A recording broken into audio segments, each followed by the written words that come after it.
Welcome to Asan Science YouTube channel. The previous part of this video is already uploaded. So please watch that video for continuity of this chapter. So see here, we will be discussing about important science questions related to TET and other competitive exams. In this previous part, we have discussed about diversity in living organisms. So we will continue about the next questions. So see here. Next question is, the organisms with the spiny skin, peculiar water-driven tube systems and have hard calcium carbonates as skeletons are Echinodermata. These organisms' bodies covered with spines and have a peculiar water-driven tube.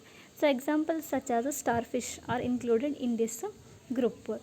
So next question, Belanoglasses and Herdmania belongs to Protochordata. So see here, Protochordata is comes under in between chordates and non-chordates. Non-chordates are those organisms in which notochord is absent at any stage of or at every stage of life. But in chordates we find a notochord in some stages or in complete life. So Protochordata and includes organisms like Belanoglasses and Herdmania.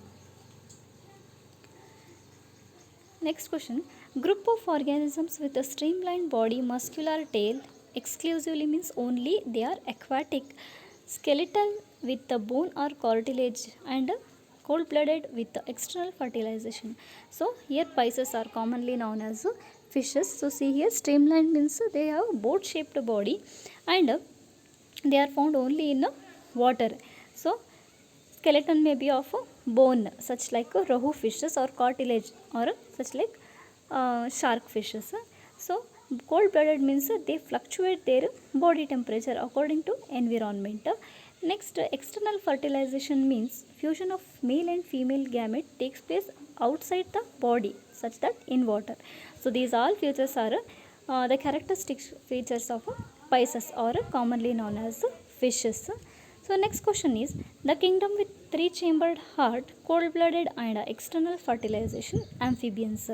So see here, one more kingdom, reptiles. So they too have a three-chambered heart except crocodile and cold-blooded animals. But see here, external fertilization. In case of reptiles, we found internal fertilization, such that fusion of male and female gametes takes place within the body of the female. Amphibians examples are frog, hyla, toad, salamander, etc.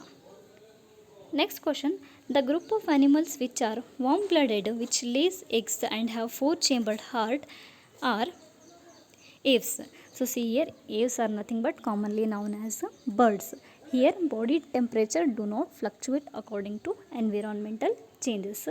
They have four-chambered heart and fertilization takes place within the body and they lay egg, and a high level of parental care is shown in aves.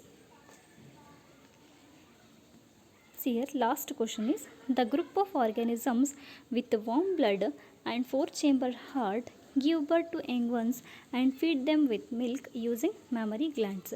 So see here, these are the characteristic features of mammals. They lay they give birth to young ones and feed them with the milk. But exceptionals are also seen here.